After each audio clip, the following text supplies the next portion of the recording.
Hey, Mistakes listeners, this is Dave coming at you with another episode. This week we looked at Disney's Liv and Maddie. This episode was recorded on 8/31/2015. This would be episode 19. As always, you can follow us on Twitter at Parent Mistakes, and you can also follow us on Facebook at Parenting Mistakes. Sit back, enjoy the show.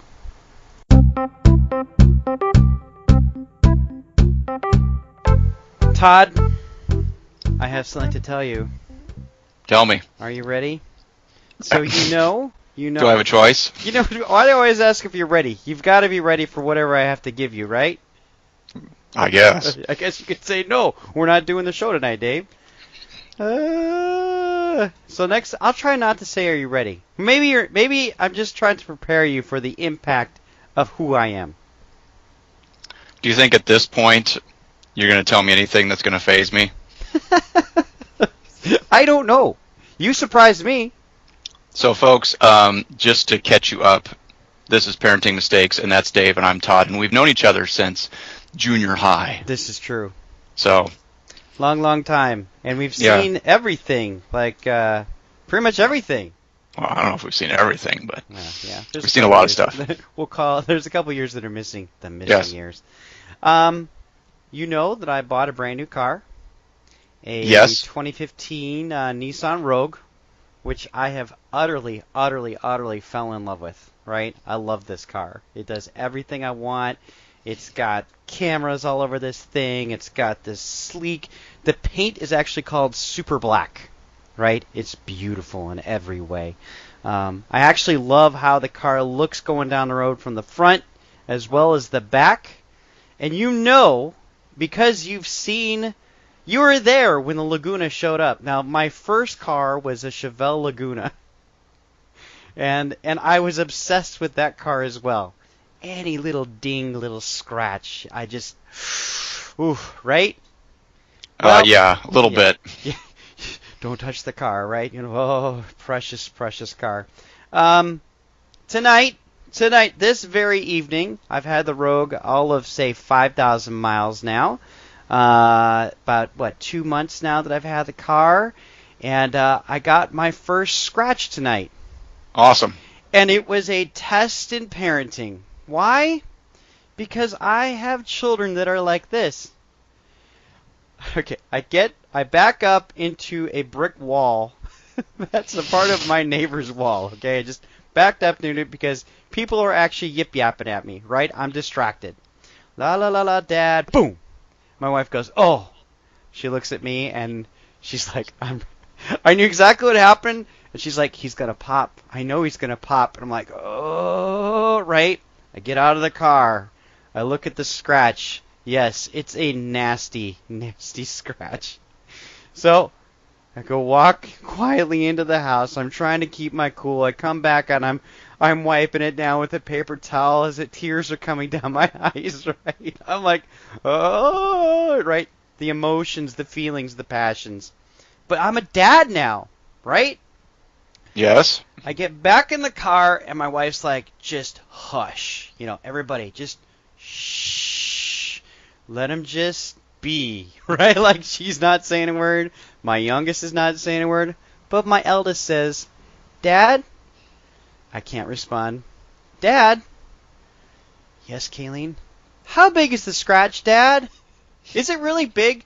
When we get out of the car, can I see the scratch, Dad? Does the scratch go around the car? Does it kind of go up and down, Dad?" I love my family.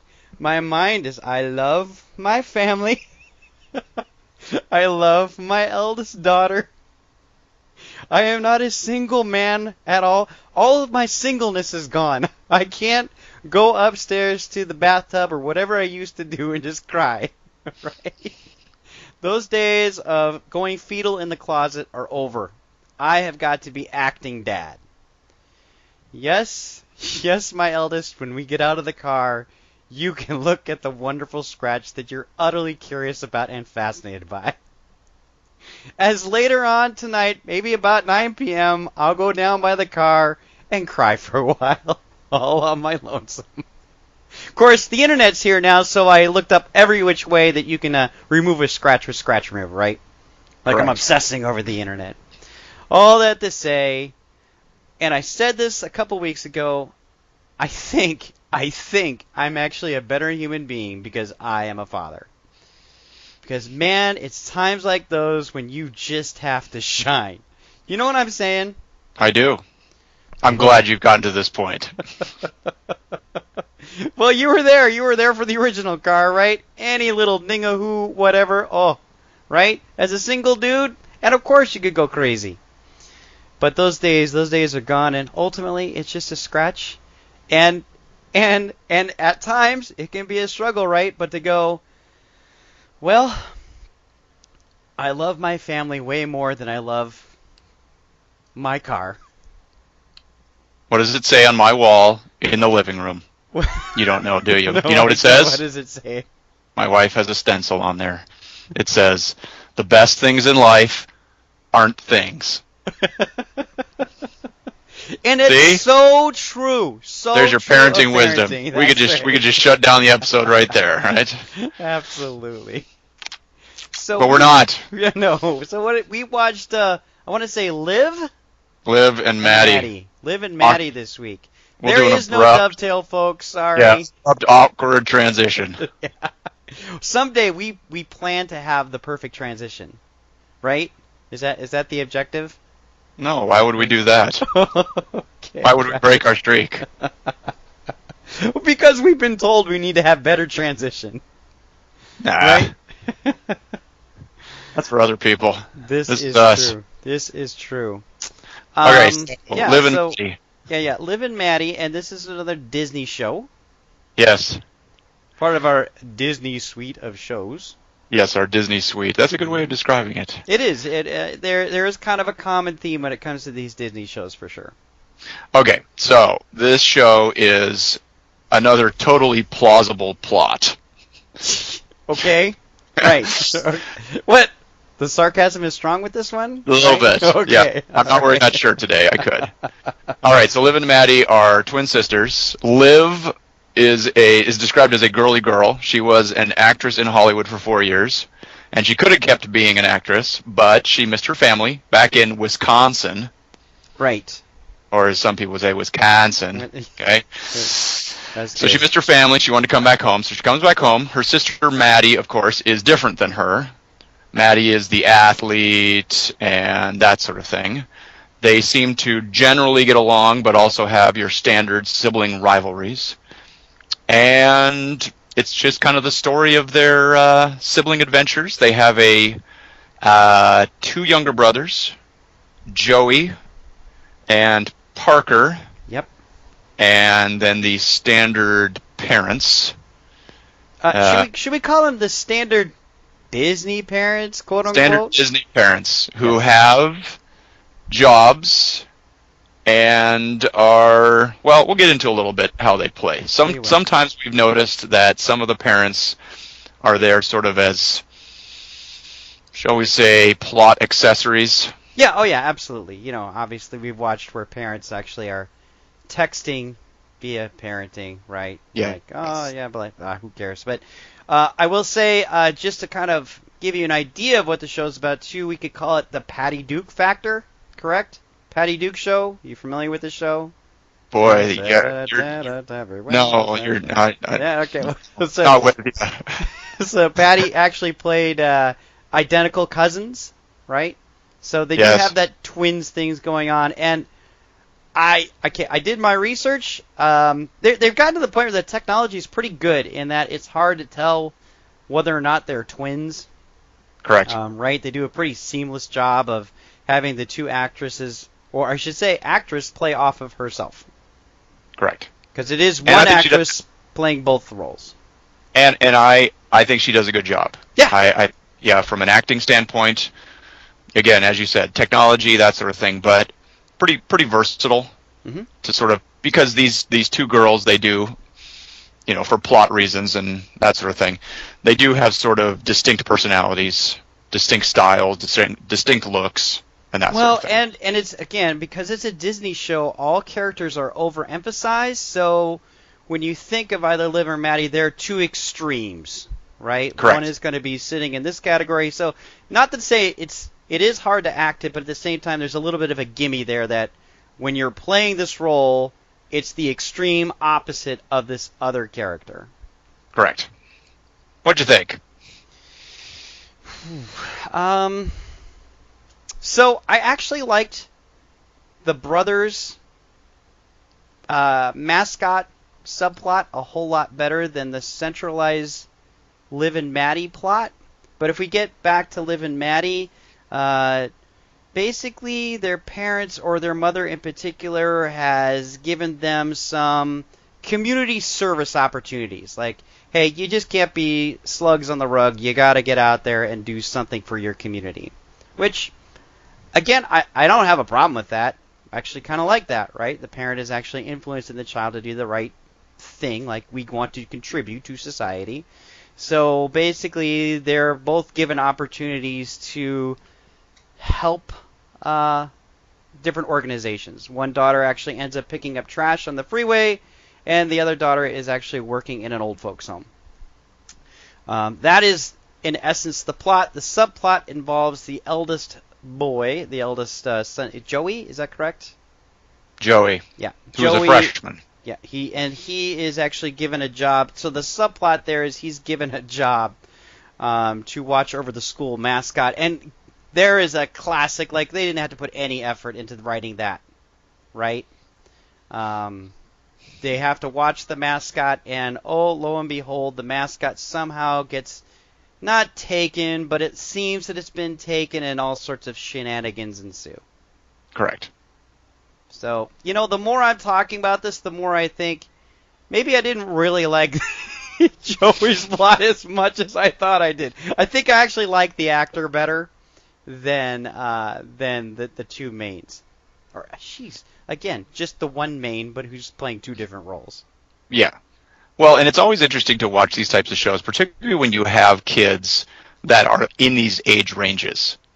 So I have a freshman boy, and I felt myself sort of chuckling at the way the character is in the show, because you're correct in that these shows sometimes do sort of over-dramatize every bit of dialogue and, physical comedy and that sort of thing. At the same time, I'm watching this kid that is playing a freshman in high school, and that's actually kind of the way they are. Sort of high energy, sort of squirrely, got the hormones going. I mean, life is drama, and they sort of freak out about things. Yep. And so that's always an interesting aspect, not just as a watcher, but then as a parent to sort of say, okay, how much do I want characters that my kids watch on a show to be anywhere near realistic of what life is? I mean, it's fiction, it's entertainment, but at the same time, again, we do this and we talk about these shows because we do think about what our kids are watching. Right. No, absolutely. So initially, again, so with a Disney show, immediately my sarcasm meter is going up and down. Where is the hard cuts and like I'm gonna dog you on this or dog you on that? I didn't see a whole lot of that in this episode, which I did appreciate. In fact, again, I'm referring to the plots were pretty simple, but benign, right? There wasn't a whole lot of like, geez, the sisters really can't stand each other, or they're really gonna dog on their brother for just being a goofball or whatever. There just wasn't a whole lot of banter that I just, it's just kind of benign. Again, the main plot with the girls. So the girls end up actually working at the same location because I want to say Liv. Decides, Maddie's the there outgoing, first. Okay. So Maddie is the sports person. Right. No. Okay. So now, Yes. I'm confused. Okay. Who's the one who's working in the Oaks folks home first? Retirement community. That's the correct vernacular. Who is working with the oldsters? Maddie is working with the seasoned saints first. That's kind of her turf. Okay. And then Liv decides that she wants to be there. Because, she doesn't want to pick up trash on the freeway. She doesn't want to pick up trash on the freeway, It's a dirty job, and I don't want to do it. And so she decides that she's going to volunteer at the retirement community. Which I sort of appreciated in some ways. I mean, yeah, the plot is sort of benign, but again, as a parent, that's a totally realistic scenario for me. You know what, dude? I walked right into the episode. I agree with you. I like that the parents are giving kids direction to give back to the community. This is a good, strong plot, right? Well, and it's not even that. I'm talking about the message, not the plot. The message. Right. I'm talking about the fact that there is one kid who is doing something, and the only reason that the other kid is kind of interested in it is because the sibling was interested in it first. Right. I mean, how many times have we seen this? I've seen this a gazillion times as a parent. One of my kids, and this isn't something that we deal with as much anymore because the kids are older and they're different. By the way, stuff. But wait, dude. This is actually something I've not seen much with my children. Okay, so this is what I've seen a number of times. One of my kids, and this was when they were younger, one of them picks up a dusty toy off the shelf that's been sitting there forever, neglected, forgotten. And the moment they pick it up, start playing with it, another kid looks at that and wants it, and a fight ensues over playing with this thing. Okay. And I as see a this parent, every day. I'm sorry. I see this every day. Okay. So as a parent, I'm saying, hey, that's been sitting there for a while, right? Everyone has had fair game at that for how long? And why is it that all of a sudden, because your brother or sister wanted it, now suddenly it's popular again? Mm-hmm. So. Yep. I liked this show. I find that as we go along with some of these episodes, I'm almost a little, I don't want to say cynical to start with, but when we go Disney, I'm expecting a certain formula, a certain, I don't know how I want to say it, a certain atmosphere. Sure. And there were certain things, and maybe again, this is again a limit, and we should again remind our listeners, we watch one episode of a show. So we know that we may or may not get an accurate cross-section of what the show is like. Mm-hmm. And amidst all the sort of standard Disney stuff, you're packaging a teen singer, all the family is clean and, nice hair, designer clothes, everything matches, that sort of thing. I did find the characters fairly genuine, and the one thing that I really appreciated about this show is that the parents actually played a role, and they actually had punishment for their children's missteps. Yep. They weren't completely neutered, in other words. We've seen that in other shows where the kids basically run the show, and the parents are just sort of there and kind of clueless in the background. Yeah, and again, the girls kind of came to a conclusion as well and tried to semi-work it out, but at the end of the day, there was still a lot of rivalry between the two. Correct. Which is actually true of life as well, right? Yeah. I'm not completely settled with this, but we're going to continue on forward because, hey, we're family. Right. We would love as parents to sort of sit down with our kids and talk to them about situations and have them both see the wisdom of it and then genuinely hug each other and then go off and never get in a fight again. But that's just realistic. Yeah, you know what, so to me it's about tone. There's a Disney tone where immediately there's a comfort food aspect to every Disney show that we see. Again, it's clean, the people are beautiful, it's the family that you'd want to be in for sure. It's a scenario that's intriguing to you, and then they throw you whatever they're going to throw you during that episode. What I liked about this particular show is that, again, and I want to credit that I think that the acting is there. I think that this is a group of actors that are kind of invested in this show and are trying to do a good performance, right? Like, nobody's phoning it in my opinion. And I think that shows for sure. And I actually think, I think you're right. The writers have basically kind of amped it up a little bit. again, I've gone and we've looked at other Disney shows, and I've said to you so that I know there's better out there. And in this case, I would say this is the show that is the better show to watch than other Disney shows that we've watched. Correct.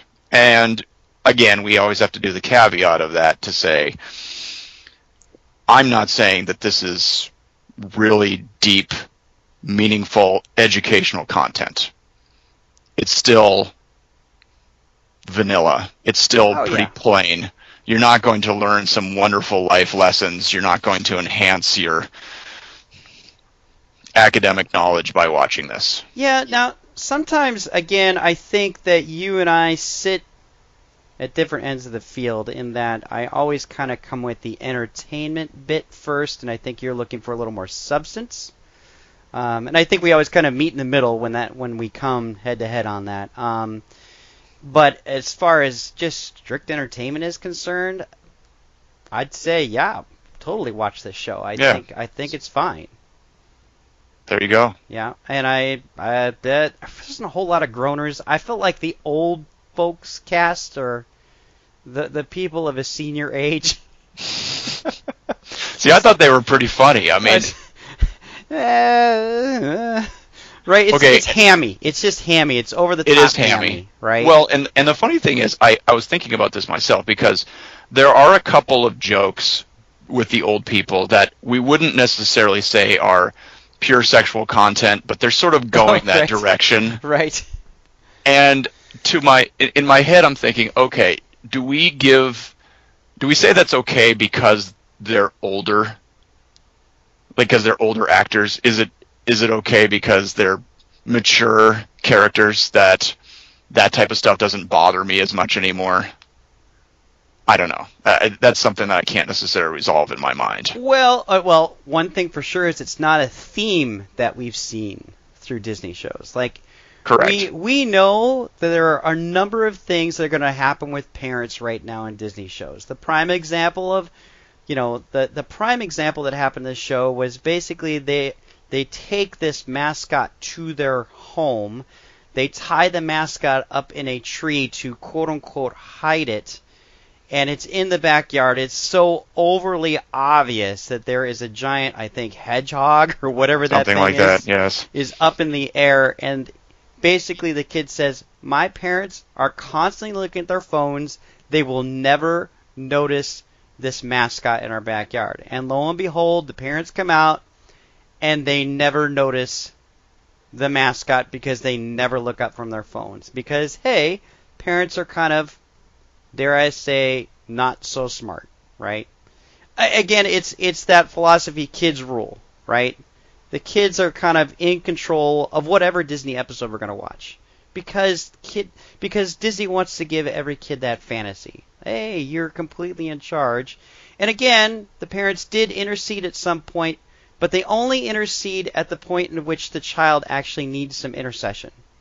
If that makes any sense. I think that is a scene. That's the quote unquote if I see an issue with the show, it's the continued Disney theme. So I'd be curious, again, going back to themes, to see how they continue to treat people of age as we continue forward. Like, is there any substance, or are they just always kind of comedy relief? They can say whatever they want because they're old. We just don't know yet, right? Right. And are we going to see other discipline from these parents, or was this the one time we saw some actual consequences for the actions of the kids? Yeah, and I think as we further go down this our Disney suite, I'm gonna guess that we could probably do an episode down the road at some point where we talk about the quintessential Disney parent. Yes. You know what I'm saying? Like, what does a Disney protagonist look like? What does a Disney antagonist look like? And what does a Disney parent look like? I'd be curious to see what we would come to and what our conclusion would be when we do that special episode down the road. Yes. Anything else? That's all I've got. Again, Fire and Forget viewing, in my opinion, of course, it's only one episode, and as we always say, sit down and watch these shows with your kids. Don't take our word for it. Take your own. And talk about it and ask them see what they saw, see what things stood out to them. Yeah. So you can follow us on Twitter, Parent Mistakes. And you can follow us on Facebook, Parenting Mistakes. And if you have any recommendations on how to take a scratch out of a car, I am totally, totally open to that. Yes, please like our Facebook page and give us episodes to watch and leave suggestions for Dave on how to get scratches out of his car. Because that's really what we're here for. It's true. We're going to shift the format from analyzing kids shows to car talk. No, but yes. Okay. Until next time. Until next time.